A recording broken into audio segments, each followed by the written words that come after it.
I figured this one will go shorter. But I don't know were all y'all in here this morning? No? Okay. A little bit about us. Ranger Bees, my wife and I, our 2 kids. Daughter's 16, son's 14, and it's, like I said, it's just the 4 of us running this. We started out about 7 years ago with 2 hives, just like most hobby people, except we didn't really have any intentions on getting into beekeeping. It was an accident. Some friends of ours, just a short story, friends of ours wanted some beekeeping equipment. They were going to get some beehives. What for? So we want our own honey. I said, well, after you buy it in the store, it is your own honey at that point. I said, just go buy it. No, we want to make our own. I said, okay. I said, find us some used equipment. I can do that. I knew a guy close to where I lived that had some used stuff, so I spoke for it. Went back to him and said, hey, I spoke for it. Oh, well, we done bought all new stuff. I said, you gotta be kidding me. I said, I've done, told him I'd be back for it, kind of gave my word. I don't want to be a man not of my word. I told my wife, I said, let's go get a couple nuts. We'll just put them in the backyard. Won't ever know they're there. Maybe we can get some honey off of them, maybe not, who cares? Well, 2 went to 4, 4 to 7 the first year, and then grew from there. And last year, I think we finished out a little over 700, somewhere around 700 plus the nukes. Finished out this year with somewhere around 700, and just been growing every year since, and love it. Year 5 is when I quit my public job and went full-time. They say commercial. I don't feel like I deserve that title, but full-time. That's the only income we got, whatever you want to call that. And been doing that for 2 years now. We did our first almond pollination last year, and our first watermelon pollination that earlier spring. Almond pollination, you're talking all the way to California? Yeah. We sent 228 hives out last year. Out of the 228, we lost 17 hives, unheard of. Only by the grace of God, and that's the only reason we are where we are now is by the grace of God. And all praise and glory go to Him, because it's all Him, it's not us.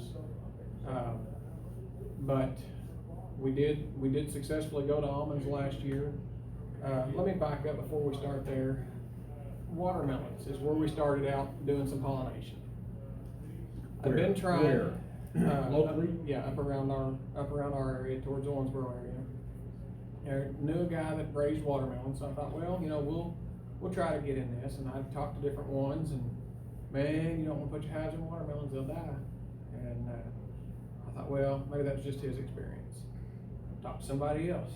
Man, I had my hives in watermelons one time. They come out rough. Most of them died.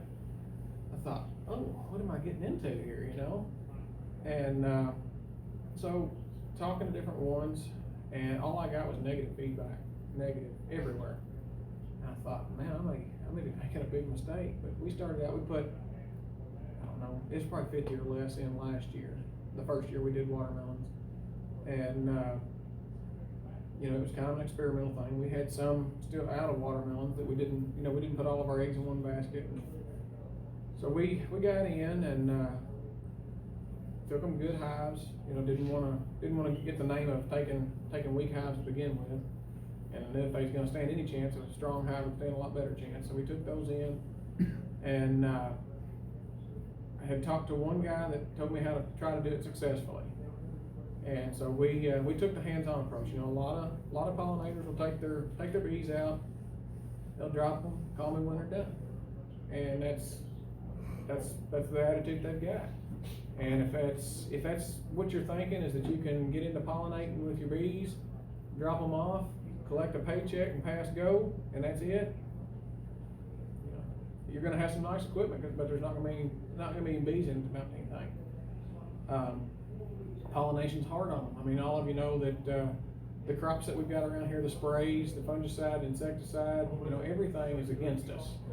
So now you're going to put your bees right out in the middle of it, where they're going to get sprayed. There's no doubt in your mind, whenever you set that hive down, it's going to catch spray. So you're going to have to be prepared for that.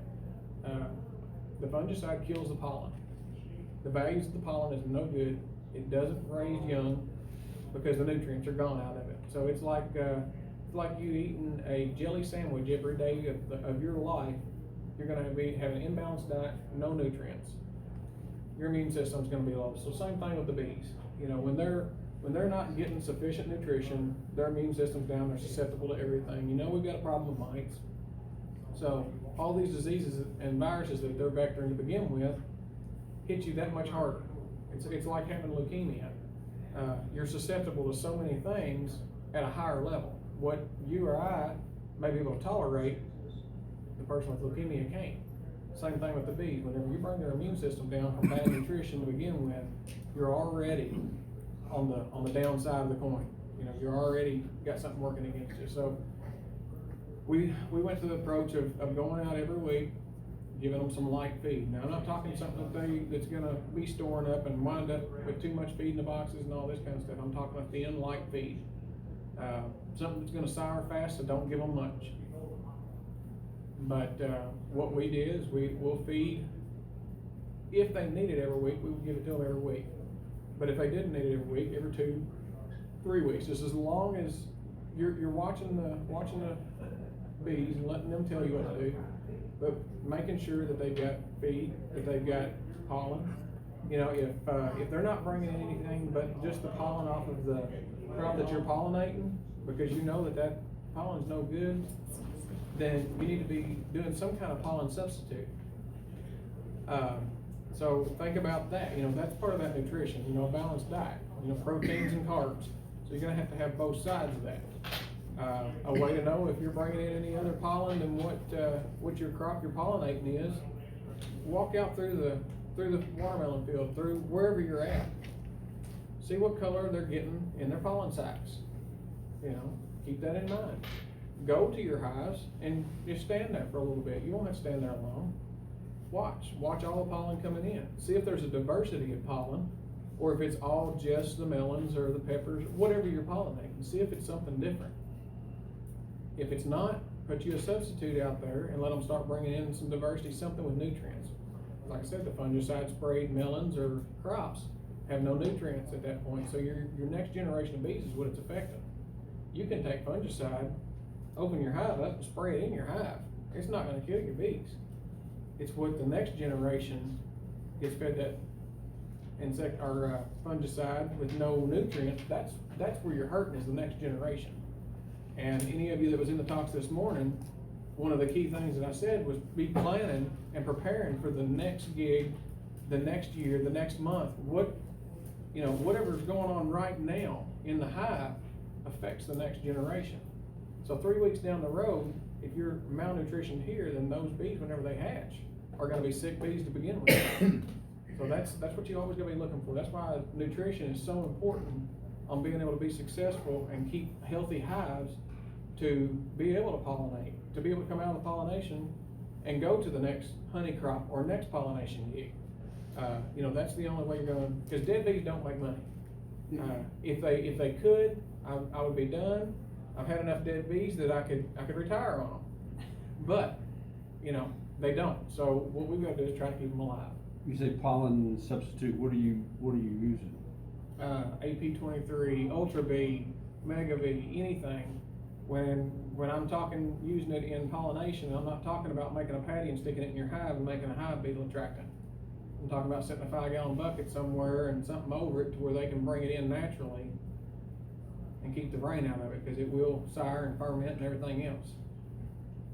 But if they bring in something other than what's contaminated, then you stand a better chance. Is it a silver bullet? No, absolutely not. Throughout any pollination gig, you're going to have to watch more careful on your hives and be in better shape going in than what you would normally have to worry about. Because you are, say if you're sitting over in a blackberry thicket and 1/4 mile down the road is corn and 1/8 mile down the road this way is beans, the chances of you getting sprayed is pretty slim. But whenever you take them and set them in it, you're going to get sprayed. You know it going in, that they're going to get drift, they're going to get sprayed. Do the best you can, but it's going to happen. So being prepared for that. Somebody asked a while ago right before we started, is there a difference in the management practices? Sure there is. So if I know I'm going into watermelons in June, then a month before that, I'm pumping these bees up, you know, making sure that they've got plenty of feed on it. Whatever hives I'm gonna use in that pollination gig, I want them to have the best of the best. You know, if I've got some hives dedicated to honey, that's great. I don't wanna put feed on them. I don't wanna supplement them with anything. I don't wanna do anything to adulterate my honey. You know, like she was just talking about in there, and Chris, you know, what you was talking about, the adulterated honey. You don't want feed in your honey. You know, I don't wanna sell somebody feed. So, you know, your honey hives, you don't do that with, but when you've got hives that's getting ready to go in pollination, you better be doing something to them, get them extra built up, extra nutrients in them, and have them ready, because those fat bees is what's gonna make it through the harshness of pollinating. Watermelons, we did it pretty successfully. Did we lose any hives? Sure.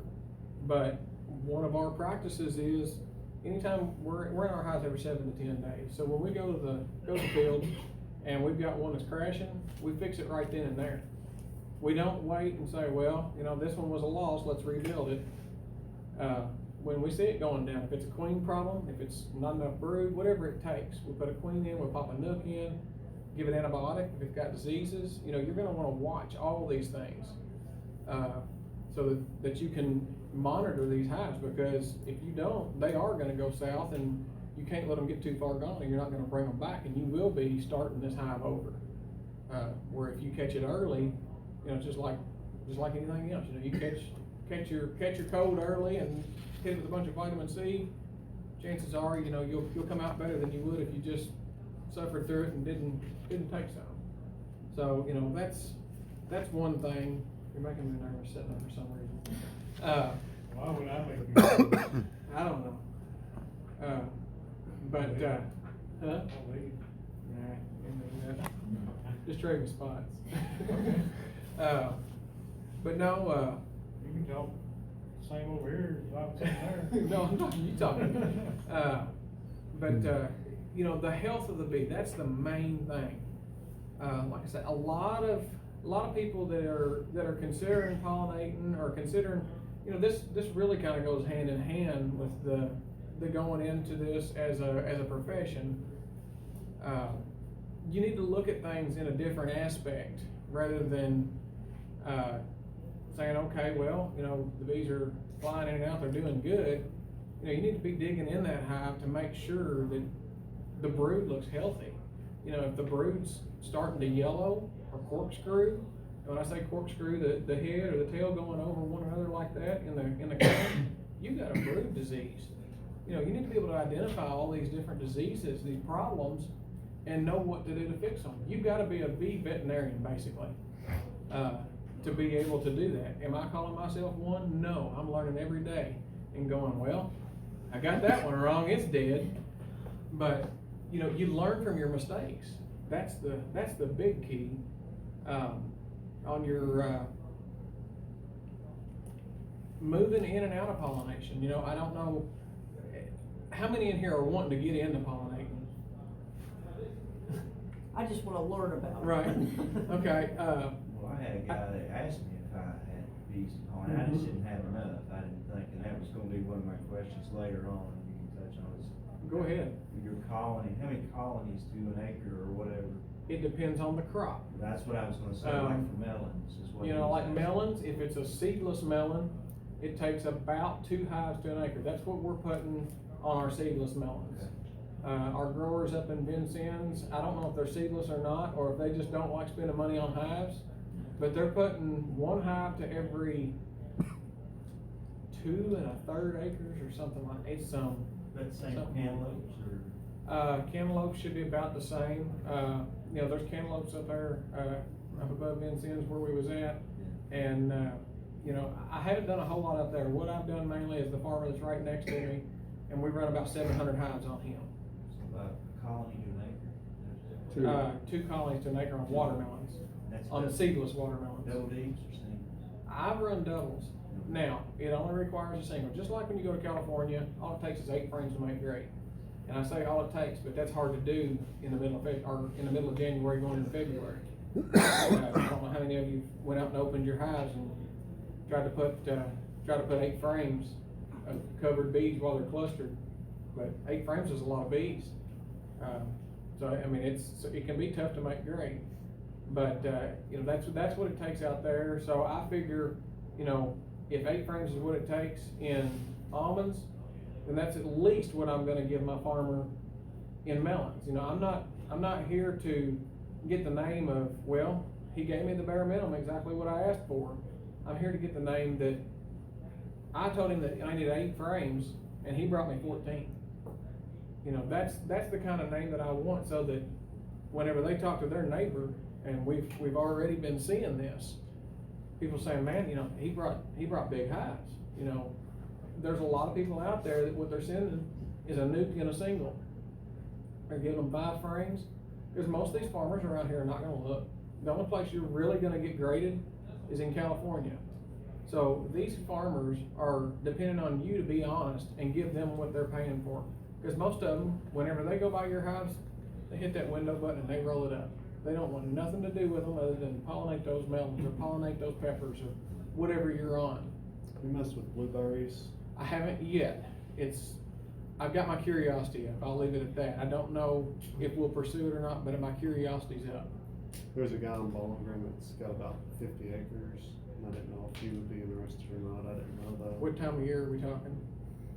I don't know. When the blueberries normally bloom. It depends on It's like depends on spring. where you're at. You know, you got some in North Carolina, I think, and then you got some up around Maine. Or the variety of blueberries. Right, high bush and low bush, that's gonna be a difference too. Right. I'd say probably springtime, I'm guessing. April, March, or April, May, something She's like on the that. Facebook with the Ranger Bees, so if he's looking for somebody, by all means, send us that information, and if it's something we can handle, I'll take on that gig. Depending on how many hives he wants, you know, it's gonna have to be worth the drive. Right. But, yeah, we